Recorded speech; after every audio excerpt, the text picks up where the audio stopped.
It is Thursday, the 18th day of March, 2021. My quest to be less of a fat sack of shit rolls on. Rolls, pun intended. And currently, I find myself battling with a variety of supplements over the fortitude of my intestines. I'm shredding the red, but making a few more trips to the shit shed, boys. That's entirely too much information, but it's my show, and I'll talk about my loose stool if I damn well please. Thank you very much. Anyways, that's all you hear about that on episode 67. The marvelous Marvin Hagler episode. Hagler passed away unexpectedly last week at the age of 66. He finished his amazing middleweight career on April the 6th, 1987, which was yours truly's, what's that? 9th birthday. Yeah, remember that day very well.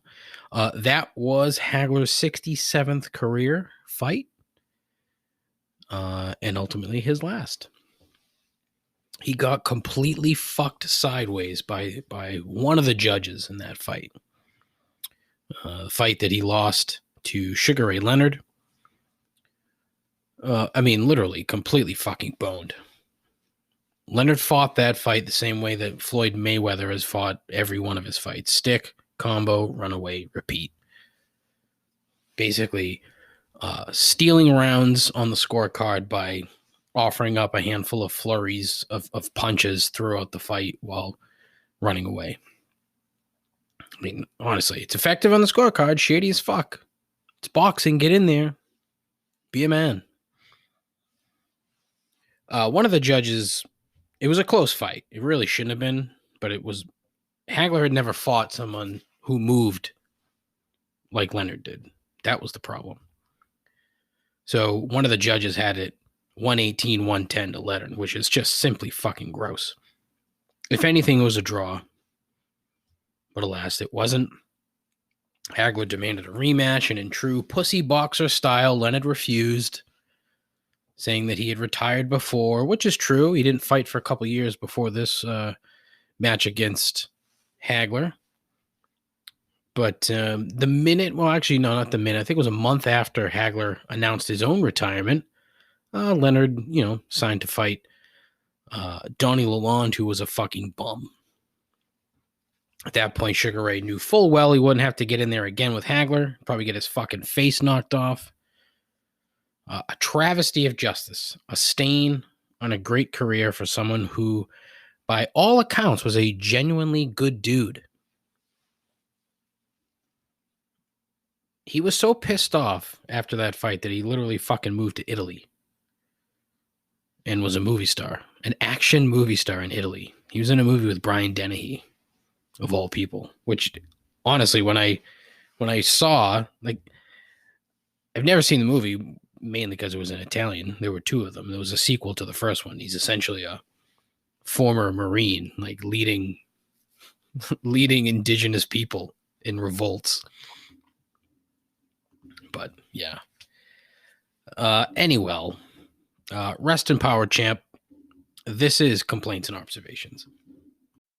The greatest podcast hosted by someone who knows so precious little about almost everything. A journey into the mediocre mind of an exceptionally average person. This is Complaints and Observations with Dave LaPointe. Who the hell is Dave LaPointe?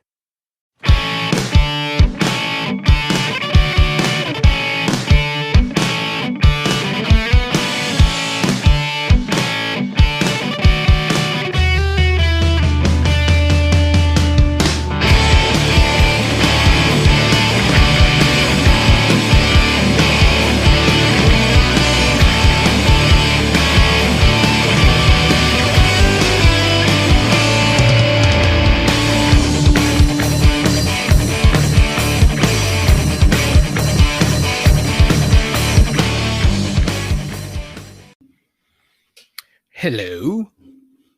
Welcome to the show. Thanks for coming. As is usually the case, I have a ton of garbage to discuss, but right off the top, I'd like to wish you all a belated happy St. Patrick's Day. More importantly, a belated happy 316 Day.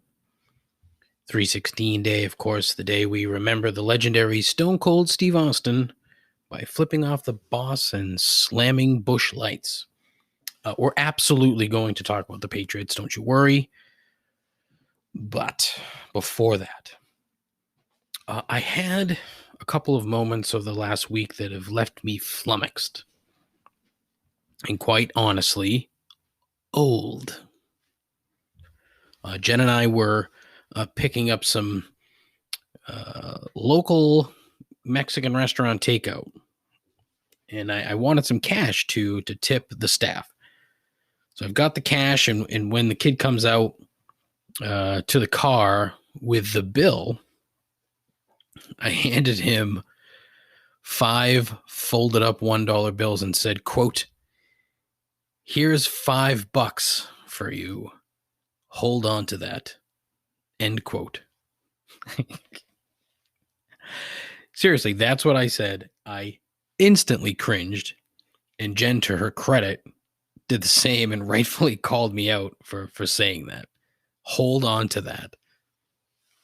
Fuck. I typically pride myself and the ability to slightly hold on to my youth a little bit. But I mean, that was the exact kind of comment that I would hear from my great uncle when I was a kid.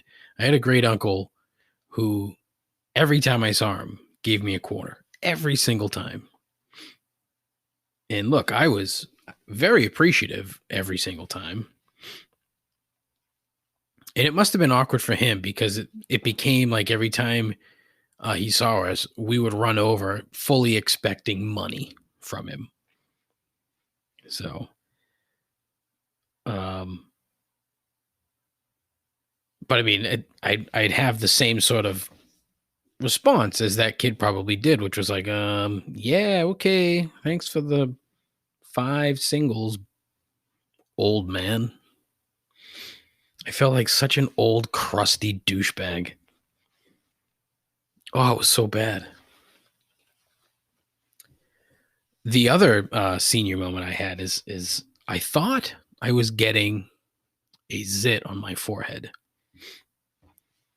My greasy Portuguese skin occasionally lets me down, and those things do come up every now and again. What can you do? It's part of life.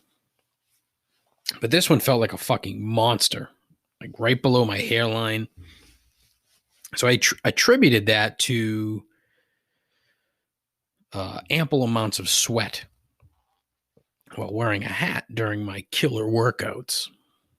Well, turns out it wasn't a zit,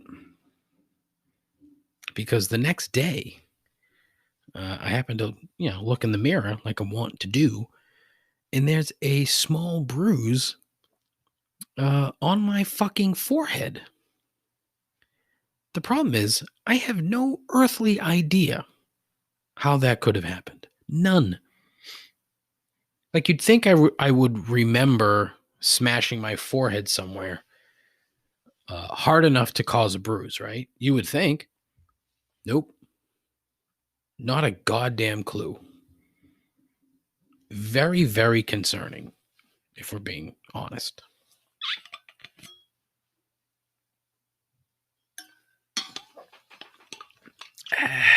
Dry mouth tonight, sorry.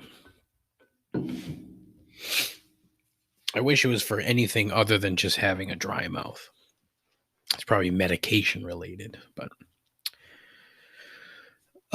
also somewhat concerning.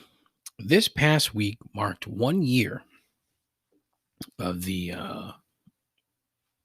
coronavirus quarantine, I guess is probably the best way you could put it. It was sometime around the 13th, 14th, 15th, something like that, where my employer at the time shut it down, sent everybody home.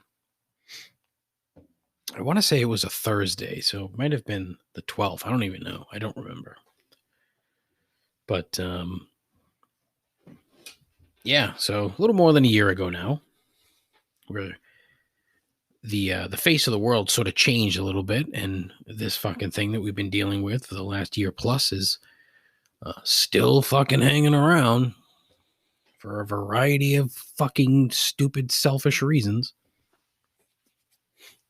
Being somewhat antisocial, partially anti-people, and occasionally introverted, these stay-at-home advisories, I really didn't have a big problem with it. Quite frankly, didn't really mind it. I mean, of course, there are some things throughout the course of the last year that I did mind, coronavirus related, which obviously a shit ton of people dying from it. That's one. A large percentage of the country letting the rest of us know that their ignorance knows no actual bounds. Sports becoming a bit of a clusterfuck. And just the general shitty attitudes about it all from so many different people. Like parents complaining about having to be around their kids. Most of those parents who, chose to procreate. People thinking that somehow having to wear a piece of cloth across their face is akin to the burning of the Bill of Rights. And to be completely honest, I've had way more of a problem with the way that people have reacted to this than the actual virus itself. Because I really think that's going to cause way more long-term problems than the virus, unless of course you're dead, in which case, well, that's a bit of a problem because you're dead. I'm very lucky to have not had it. No one in my immediate family has had it, as far as I know. So I'm very thankful and blessed in that regard. But I've never been able to understand the entirely flippant nature that far too many people in this country seem to have with minor inconvenience. It's a conversation for another show, really, but figured I would mark the occasion, the anniversary, if you will, of a deadly virus by talking about nothing. But look, on an entirely selfish level, this past year has been a very interesting one. We weren't able to travel like we usually do. Our Vegas trip for last March had to be canceled. It was the first casualty. Our football trip had to be canceled. We did get to sneak out to Antigua, which was okay. I probably would have enjoyed it less if it was a normal year. I'm sure you, at least I hope you heard my vacation recap episode where I just fucking complained about people the whole time. Less people at the resort made it far more enjoyable, and also and far safer, really, and far safer. Yeah, I did lose a job, which I liked and which I'm not entirely over. It's becoming more like a girl breaking up with me than losing a job. Like, I have such fond memories of our time together and really thought it would last, but she felt differently in spite of my constant and numerous efforts, especially at the end. Didn't seem, no matter what I did, I couldn't change her mind. And of course, I wasn't the only one who lost their job because of this fucking bullshit. But I'm confident that no one else has used that particular analogy to describe it. So, eventually the alternative employment was secured, and I've worked from home the entire time with this current job. And honestly, I have no problem with it. Even though the office is literally 90 seconds from my house. But I like working from home. I did it for a number of years before.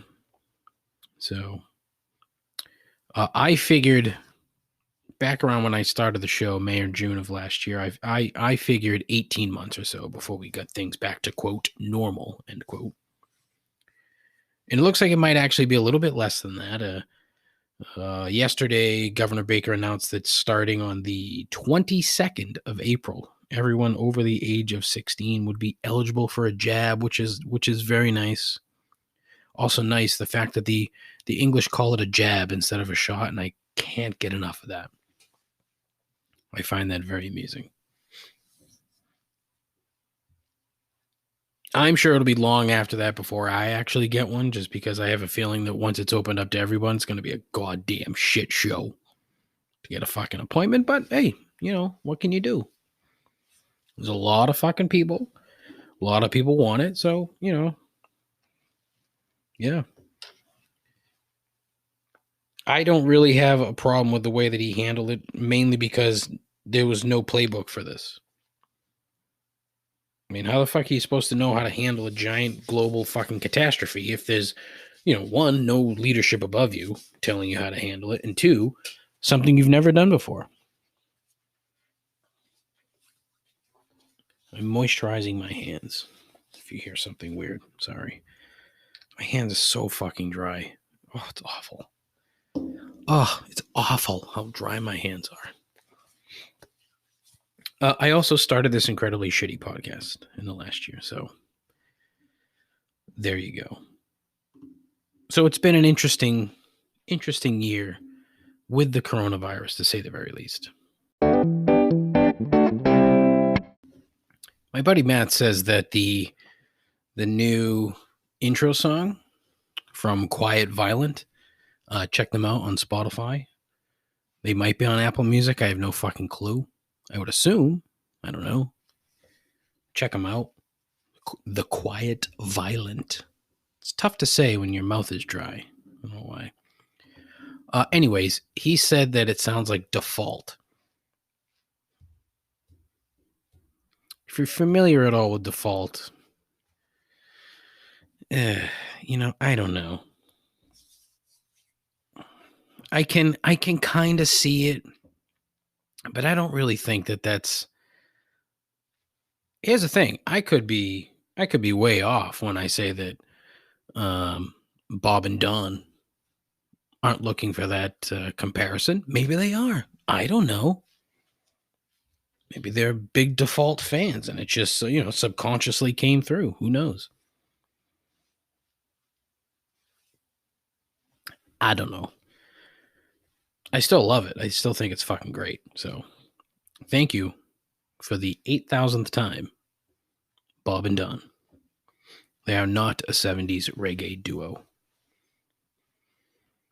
In other news, I am thrilled to announce that today work started on the brand new Broadcast Palace, also known as the large shed in the backyard, which is being converted into some usable space. And as I mentioned, I'm very excited. We're not talking state-of-the-art studio or anything here, but rather a spot that isn't in the basement directly underneath the fucking toilet, which is terrific. Eventually, I hope, it'll have a bar, some seating, TVs, a bunch of random shit thrown up on the walls like fucking shenanigans. It's not going to be a jerk-off cave like my dear friend Ted suggested a few weeks back. Fucking A, Ted. Why you got to do that? I may just get a sign that says jerk-off cave just because it's funny. The hope is that it'll be functional by Memorial Day. And at that point, I'll do everything I can to make sure nobody fucking goes in it. I'll be that guy. No, you gotta get the fuck out of here. Wah. I don't like having people in my house. I don't know why. I just get so fucking paranoid about it. It's an awful anxiety that I have, and I don't know. I don't know what it is. It's terrible. My wife will have other ideas, and because, my plan to fill in that fucking pool with concrete was met with a resounding no. So that's out. I don't want it to turn into a fucking messy pool shed. You know what I mean? That's what I'm trying to avoid. I cleaned everything out of the shed on Saturday last weekend. There wasn't nearly as much shit in there as I thought. Most of the tools and whatnot were able to be stored in the bulkhead into the basement, which is honestly worked out nice. Some of the actual pool shit is in the basement, and once that comes out, obviously there'll be a little bit more room. But it's sort of forcing me to think a little bit more about the space that we have in the basement, and cleaning it, consolidating it, and throwing away all of Jen's Christmas shit, which is half the basement. I'm being somewhat facetious, somewhat, but should be a fun spot. At least that's the hope. I mean, the design that I had in mind is not really gonna fly with the contractor, but they're moving pretty quick. They basically worked a 7-3 today, as far as I can tell. 7-3 on Wednesday, I should say. And but we'll see. They're back at it this morning. Hopefully you can't hear that in the background. I can hear the saw a little bit and some banging, but hopefully it's not coming through on the microphone. I doubt it. Trying to crank this out early morning, This is touch and go. Feeling a little, a little dry. I mentioned the dry mouth earlier, and had a few too many Irish pops last night. You know what I mean? Anyway, look, back to the toy aisle. 2 Red Sox related items. First, LeBron James and Maverick Carter. Newest partners in the Fenway Sports Group, the conglomerate that owns the Red Sox, Liverpool, some NASCAR nonsense, and that albatross that's fucking Nesson. On the court, I am not a LeBron guy. He's, second best player of all time, third, fourth, top 5. But I mean, off the court, I'm very envious of what he's done. He's built a very successful brand. He's opened a school in his hometown. The team around him are all his lifelong friends. Like, who wouldn't want that for themselves? That's crazy. Never been in trouble. Seems like a decent guy. He just loves LeBron James a lot. I don't see this as a bad thing for Fenway Sports Group. And while I have my numerous problems with John Henry and the way he does things, this is another very shrewd business move for him. Getting involved with LeBron can only improve upon this company that's worth over $7 billion. That's billions with a B. Gross. To think that that sports franchises have grown in value like that is just, I find it so fucking strange. I really do. At the same time, this is the fucking company that charges people way too much fucking money to sit in a ballpark that's 109 years old and is an outright shithole. You cannot fucking convince me that Fenway Park is not a fucking dump. I don't care what anybody says. I'll never be convinced. You know what it is? It's a museum. It's history now. Build something new. But old fucking John doesn't want to spend any of his own money to do it.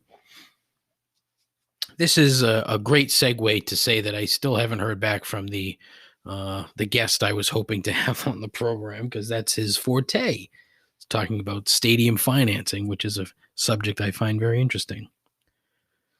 But, at some point, he's going to try to hold him hostage if he doesn't sell, and whoever buys the team isn't going to want to fucking stay there. But, fucking move to Connecticut for all I care. I don't give a fuck. Anyways, LeBron, good for him. Second, Mookie Betts did a long-form interview with GQ. I like Mookie. There's no reason that he's not here. I've said this 1,000 times on this show. The only reason he's not is because John Henry and his team are being cheap fucks. Mookie said in his interview that he wanted to be in Boston for life. On the flip side, rightly said that he wasn't going to take a discount to stay, and nor should he. That's the way the collective bargaining agreement works, and he took full advantage of it, rightly. When you're put in that position, when you're a player and you're in that position, you fucking cash the fuck out. You do everything you can to get every dime you can from these fucking bums. Like, this is the point where you'd have people chiming in, with fucking, yeah, all the owners, man. Quit carrying water for the multi-billionaires. It's a terrible look. It's not necessary. It's a stupid fucking argument. But look, I mean, the interview, the article, I should say, throws water on the whole argument made by far too many fucking people that he didn't want to be here, which is why he left. He did want to be here. He just wanted to get paid, which is his right, and which any of us in his position would do the exact same thing. The exact same thing. So LA stepped up, saw that, hey, this guy's really fucking good. We're going to pay him. You're going to get 7 good years out of him. You're going to keep paying him, but that's baseball for you. You overpay for everyone. Hey, the Red Sox got Alex Verdugo, something called Jeter Downs, and a bucket of balls out of it. Still a fucking shame to me. It really is. All right, now let's talk about the Patriots. I did one of my new bits, not an episode, when Cam Newton came back. That was what, last Friday, I think. It was last Friday, something like that. Something like that. Shut the fuck up. Free agency, quote unquote, starts, and Belichick goes fucking buck wild. Jonnu Smith, Hunter Henry, Nelson Aguilar, Kendrick Bourne, Henry Anderson, Matt Judon, I think is going to be the sneaky star of this whole thing. Jalen Mills, Devin Godshock. I don't even know if that's how it's pronounced. They brought back Ted Karras. Shout out to Matt again. 2 shout outs on one show, Matt. Fuck off. He called Ted Karras a couple days ago. So nicely done. They brought back Dietrich Wise. A couple guys left. Joe Tooney got paid big time. Good for him. Went to Kansas City. I think John Simon just signed with the Dolphins yesterday. I don't think anything happened overnight. I'm sure I'm missing something, but more or less they spent, about $150 million in guaranteed money over the course of 3 to 4 years. And as of right now, none of us know how this will play out. So you can't make a guarantee. It's all a crapshoot. You don't know how it's going to play out. But if we're looking at it on the surface, one would have to be optimistic, right? Absolutely. Of course. Bill's out here filling gaps. Still has about $25 million or so in cap space to work with. And all of these deals are structured to take advantage of the upcoming bump in the cap over the next 3 years when, one, it sort of regulates itself anyway after going down so much from the off revenue year, I should say, and then the new TV deals that are coming up. So it leaves them in a somewhat advantageous position to make moves in the draft as well, which I had a conversation with my brother yesterday, and one of the things that I said is, this is so out of the norm for Belichick that it wouldn't surprise me if he decides now is the time to move up to grab a quarterback. It's just so anti-Belichick, and it would make people's fucking heads explode. Which is why I'm starting to think, I was dead against it, but I'm starting to think that this might be the year where he actually does something like this. The difference now is that he's never had this kind of money, number one. He's never been in this kind of market, number two, where he's the only one with money. So number three could be he moves up. He's at 15, plenty of draft capital, plenty of money to spend, handful of players that he could move. I'm still on the Kyle Trask bandwagon, But the way that he's building this team, a guy like Justin Fields might make more sense. He's a mobile quarterback. He's accurate, huge arm. Some of the drawbacks are between the ears stuff that can probably be fixed. I'm going to talk myself into Justin Fields as much as I don't want to, mainly because I am such an anti-Ohio State guy. I cannot stand Ohio State. I don't know why. I don't know why I give a fuck. But I do. I can't stand it. It just gives me the fucking heebie-jeebies for some reason. But I mean, look, he's sort of falling in like behind Trey Lance right now, and he's behind Lawrence and behind who's the fucking crazy Mormon kid? What's his name? Wilson? Zach Wilson. So I mean, he's more or less the fourth quarterback. Unless some other team gets fucking froggy and tries to bounce over, I don't know, 12 maybe. Might be a good move for him. Apparently, Fields and Cam Newton are already friends. Maybe that was part of the reason Cam stuck around. Maybe he was kind of given the nod. Hey, we're going to try to get this kid. I still want to see Cam lead the team and play well, but if he's doing that and mentoring Justin Fields, even better. I'm all for it. I just hate judging a player's future based on, especially at the quarterback position, basing it on college performance, because you really can't get a ton out of 75 to 80% of the games that these big time schools play. Because especially if you're not in the SEC, like the Big Ten is, it's I don't know how to describe it. It's a fucking rugby scrum.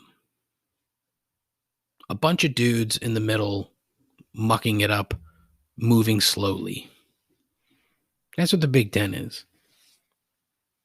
The SEC tends to be a little bit more polished, whereas the Big Ten is more corn-fed fat people.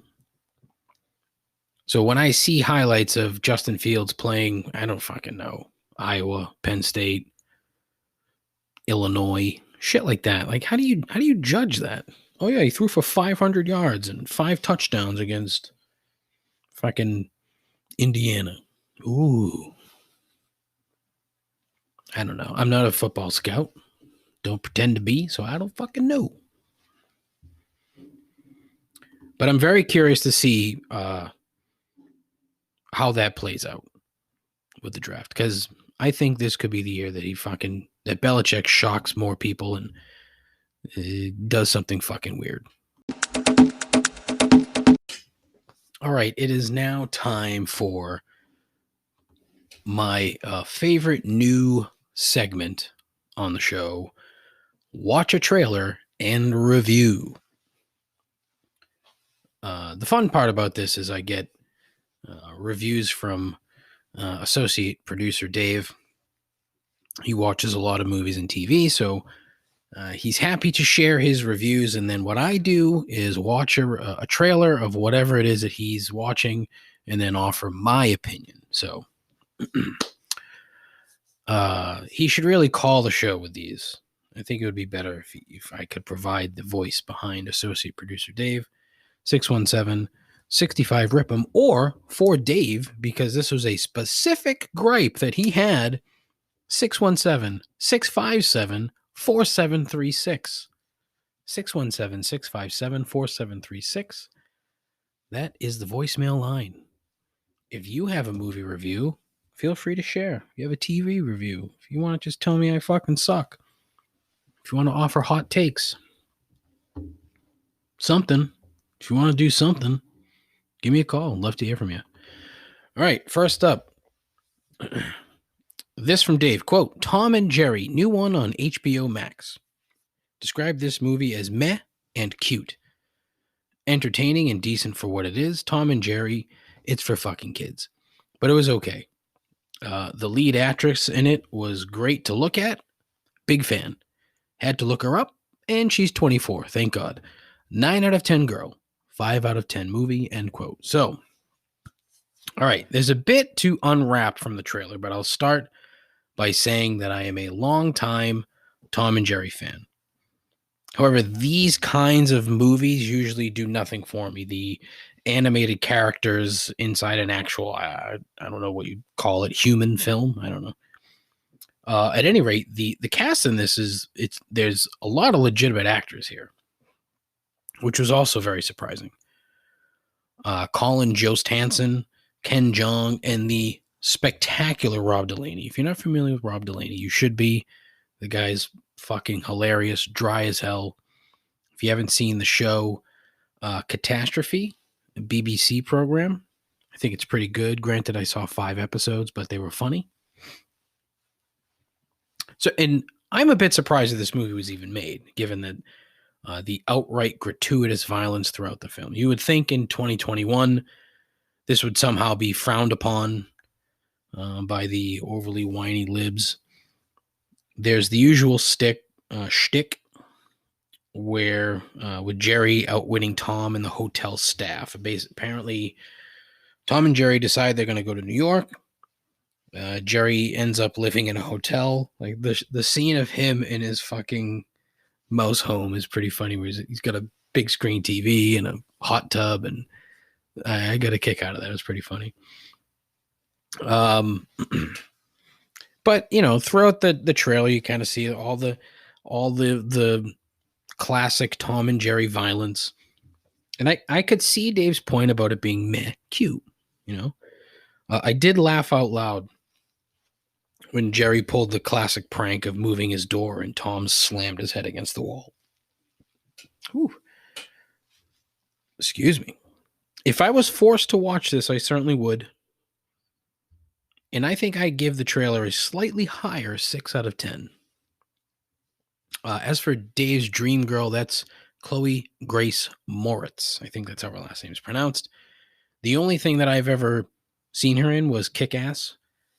And she played Hit Girl. That was the only thing and she was a kid then. I think she was like 12 or 13. Kick-Ass was a good movie. I enjoyed that. So yeah, Tom and Jerry, the trailer, 6 out of 10. Dave gives it a 5 out of 10. Next up, TV review. Quote, The Real World Homecoming.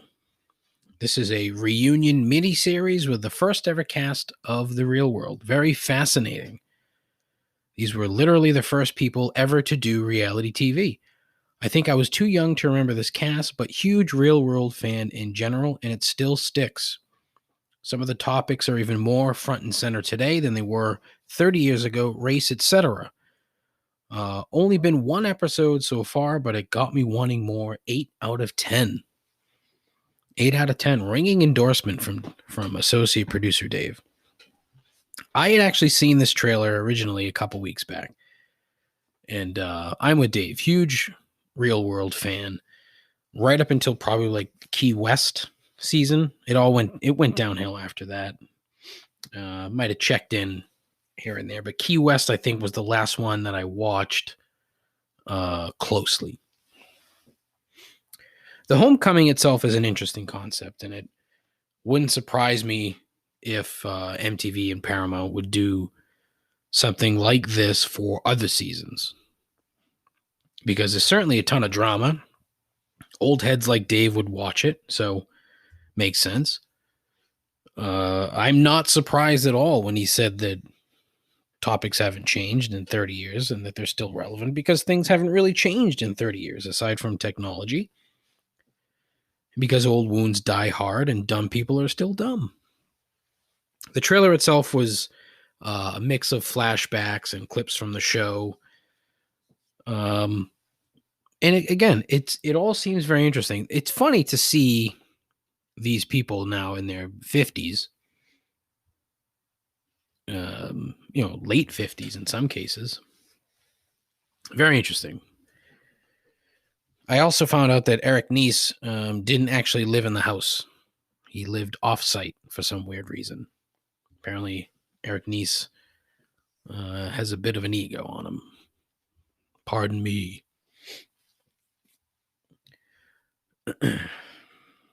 I'll side with Dave in this. I'd give the trailer 8 out of 10. More TV from Dave. Quote, Friends. Yes, believe it or not, I had never seen a single episode, so I just binged the entire show. Yikes. Maybe it would have hit better back in the day, but it was very average. Probably hurt that How I Met Your Mother stole so much from the show, and I actually enjoyed that a bit better. Giving Friends a 5 out of 10. End quote. Wow. I was honestly surprised at two things there. First, he enjoyed How I Met Your Mother. Dave, you watch way too much fucking TV. Oh my God. Read a book, for fuck's sake. The other thing is, how the fuck does a white guy in his 30s go his whole life without seeing an episode of Friends? That just seems fucking crazy. And Dave is a big Seinfeld guy. So if he watched it when it was originally on, you would think some Friends would accidentally bleed through, but I guess not. Dave's not wrong, though. Friends is indeed a mediocre show. The thing that I think worked with Friends is that it came out at the exact right time with the exact right cast, and that's why it hit when it came out. The writing isn't spectacular. The story isn't either. In fact, some of the story is fucking bullshit. Like, take the girls, for example. Rachel is a waitress. Monica is a chef. Yet, somehow they can afford a massive 2-bedroom with a balcony in New York City. Fuck out of here. You can. Ugh. Joey and Chandler's place is at least a bit more accurate. I've always maintained that there was some legitimately funny moments about the show when you kind of, sifted through it and put aside some of the shit that you can't sort of get past. I mean, I don't watch a ton of or any network comedies these days. So I don't know if the level of fucking is the same as it was during the 90s, early 2000s, but all these people do is fuck. It's unreal. You look back on it now and you're like, Jesus Christ, how many people did they fuck over the course of the however many seasons of that show? A ton. There was the whole show revolved around fucking. Like, don't tell me otherwise. That was the entire basis of the show. Was just young people fucking in New York City. That's what they could have called it. This week on NBC, young people fucking in New York City, starring. One of the funny things that has stuck with me is that they were all playing some kind of like friend trivia game, and Chandler asked the girls a question. What does the address label on his TV guide say? That's right, TV guide. It was the mid-90s. And the answer is Chenandler Bong. I find that incredibly funny. Don't know why. I just found it funny. I actually tried to find a trailer, but there isn't one available. Just a bunch of people who made their own. Like, what? Shit, that's fucking sad. I'll side with Dave on the score of 5 out of 10. And then, thankfully, oh God, too much talking. It's too early to be talking so much. Oh man. Bonus review. Quote, Boss Level. New movie on Hulu. It just popped up on my screen and sounded like a Groundhog Day with a twist. I'm a sucker for Groundhog Day type movies. I turned it off after 4.5 minutes. Holy shit, hot garbage, end quote. Like, how many Groundhog Day type movies are there, Dave? And there's Groundhog Day. Do you want to throw Memento in there? Is that similar? Probably. But I have to say, I'm kind of surprised that Dave only gave this 4.5 minutes. The trailer looked somewhat interesting, and he was right about the Groundhog Day thing. Apparently, it's the lead character is getting killed constantly, and then waking up in the same day. So there's your Groundhog Day connection. There's a line in the trailer that is like, laugh out loud, stupid funny. Quote, I'm stuck in a death loop because of you. End quote. What the fuck? The guy who's the lead, and I can see if this is all Dave saw was the lead actor, because whoever that dude is, he is not a good actor. Like, even just doing the voiceover work, it sounded stiff as a fucking board. But that line, I'm stuck in a death loop because of you. Who is that you that he's talking to? Well, it's Mel Gibson, of all people. Mel Gibson making straight to fucking video movies. That was something I was talking about a couple weeks ago. Straight to video. That doesn't exist anymore. So now it's straight to Hulu or straight to Netflix. But those are actually occasionally good things. Straight to video back in the day was a fucking death knell. Whew. Bad news. Mel Gibson, yeah, sure, he's a fucking douchebag, but he's still getting work. Go figure. You know who else is in this movie? Ken Jeong. Is there anything that this guy's not in? Tons of movies, tons of fucking TV. He's a judge on all like the fucking singing and dance shows on Fox. It's like, holy shit, dude, take a fucking vacation, man. Wow. So it really does look cheesy as fuck. And occasionally there's a chance, for an enjoyable, campy action film. But it's very slight. This trailer gets a 2.5 out of 10. It really does look terrible. I'm surprised that Dave only gave it 4.5 minutes.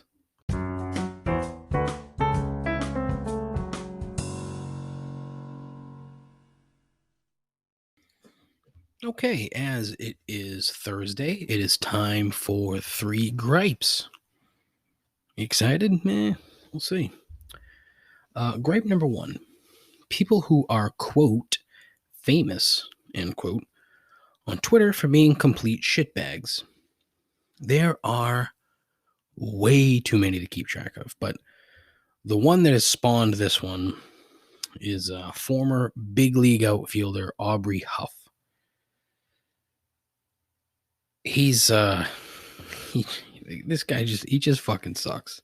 There's no way around it. But this guy's been tweeting all kinds of shit for a couple of years now, and I don't even really care about his overt and unabashed love for Donald Trump, but rather the sheer ignorance that he feels to share, that he feels the need to share with the world. The most recent bullshit is he said that Hank Aaron and Marvin Hagler died because of the COVID vaccine. Big time anti-vax guy. Loves to cherry pick through a variety of Facebook sources that talk about how awful vaccinations are. It's like, dude, come on, man. Who am I going to fucking believe more, right? Science or a guy who had decent eye-hand coordination? Like, really? That's the thing I don't understand about these anti-science people is who am I supposed to fucking believe?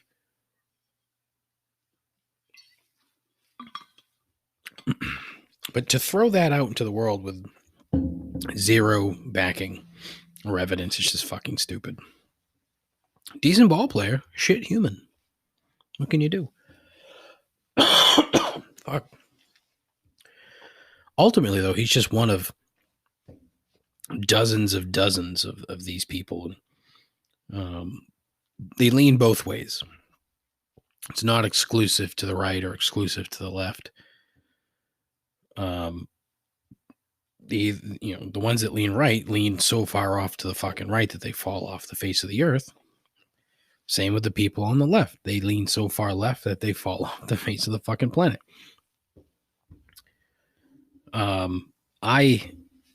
There's a lot. Like Candace Owens, Charlie Kirk, Ben Shapiro. Those are your right-wing heroes on Twitter. Sean King, Eugene Goo, the Krasensteins on the left. Just fucking annoying. The only thing, what was the other dude named Jeff?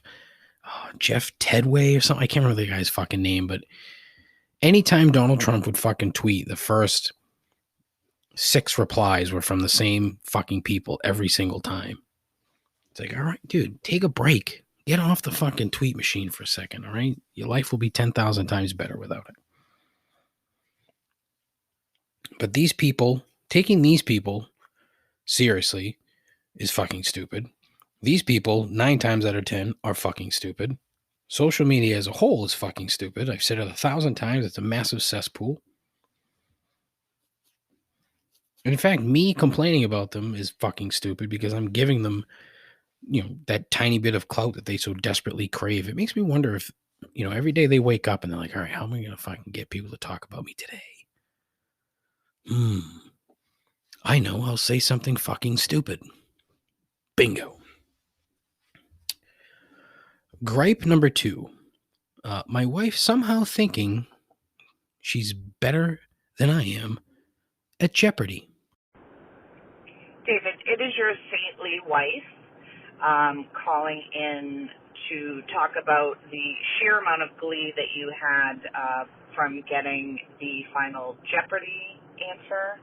I just want to point out that I also recently got a final Jeopardy answer, and the answer, or the question, is it the answer or the question? I don't know.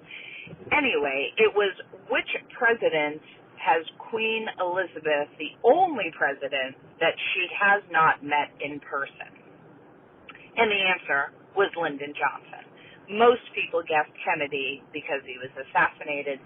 They would be wrong and clearly don't watch The Crown. So there you have it, dear. Have a wonderful day. Bye-bye now.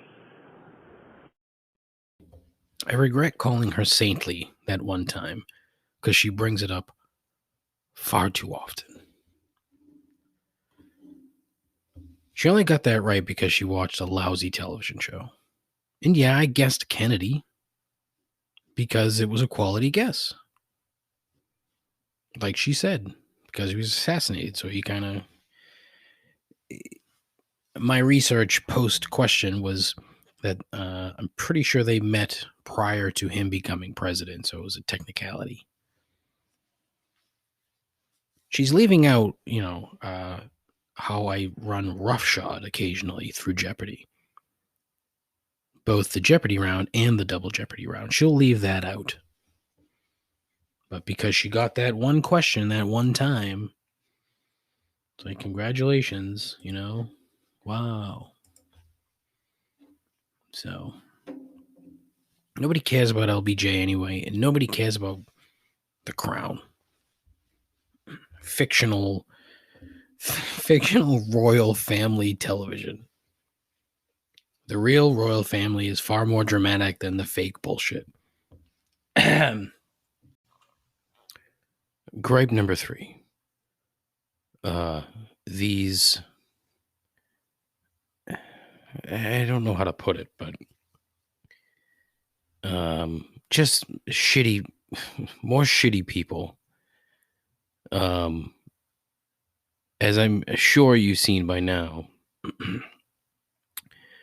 the rise in Asian hate crimes has gone through the roof,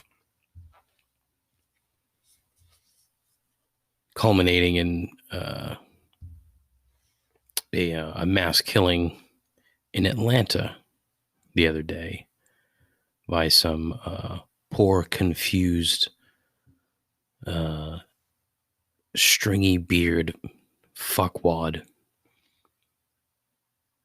who's claiming a sex addiction at 21. Well, yeah. 21-year-old dudes who aren't addicted to sex are more weird than those that are. So he justifies this by, killing a bunch of Asians at massage parlors. It's terrific, dude. And of course, it's all sort of, there's a very long history of that, just because there's a huge amount of, again, shitty people, ignorance, etc. But and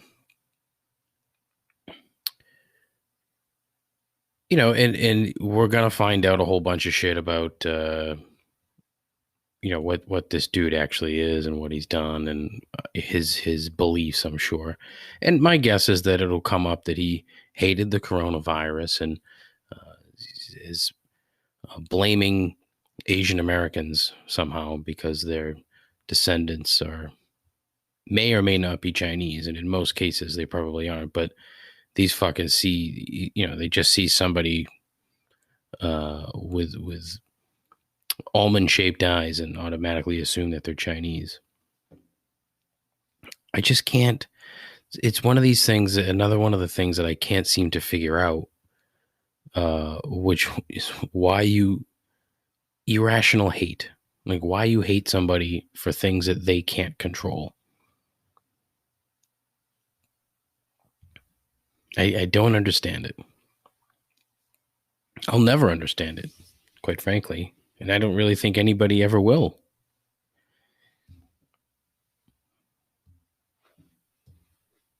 Like I really wish I had more like insightful or thought-provoking opinions on the matter, but I don't, because I don't get it. Because I can't figure out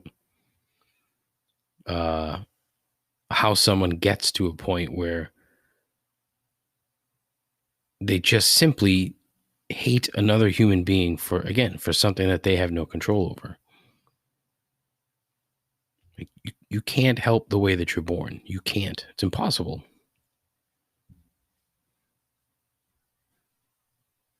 There's a lot of things you can't control. That's one of them that you can't. That doesn't make any sense, Dave. Of course not. Stupid. Yeah, but it's just so frustrating because it's a constant fucking cycle. Social media makes it 10 times worse.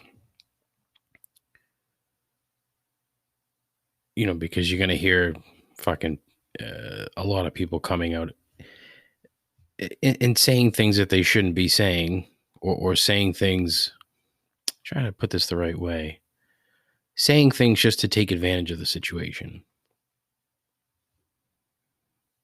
But again, that's the world we live in. That's social media. That's how it is. So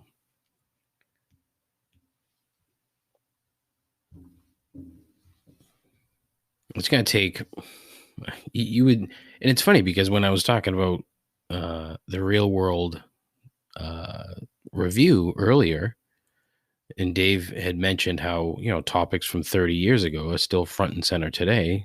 My comment was because, well, nothing, with the exception of the technology, has changed. It's the same fucking thing. It's just, it's way more out front and prevalent now than it was 30 years ago. But it's a fucking shame. It really is a shame that we can't just, live and accept people's differences. It doesn't register with me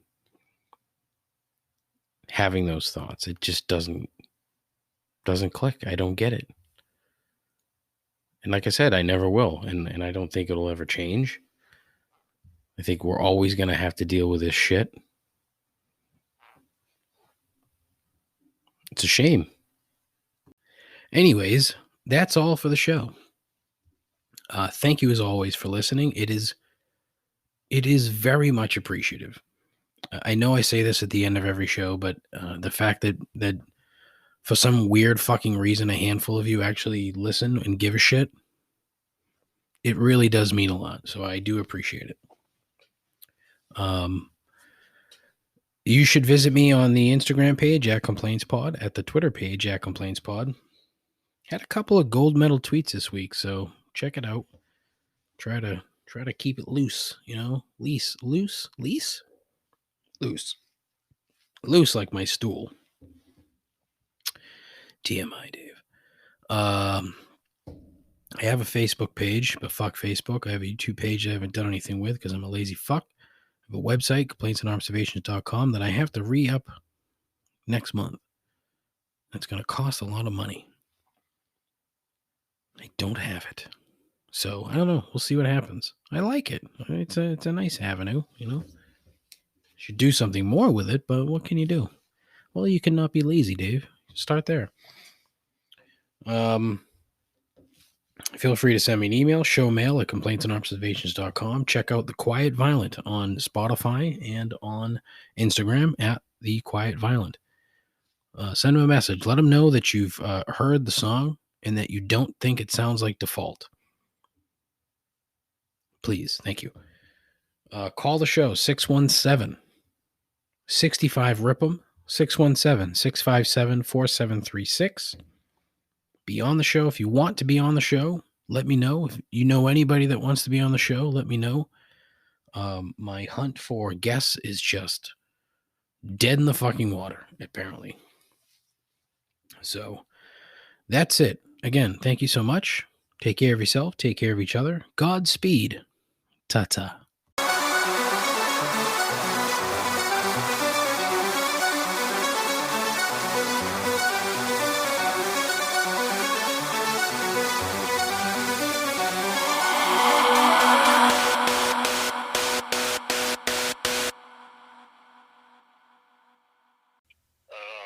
I'm without speech. I'm speechless.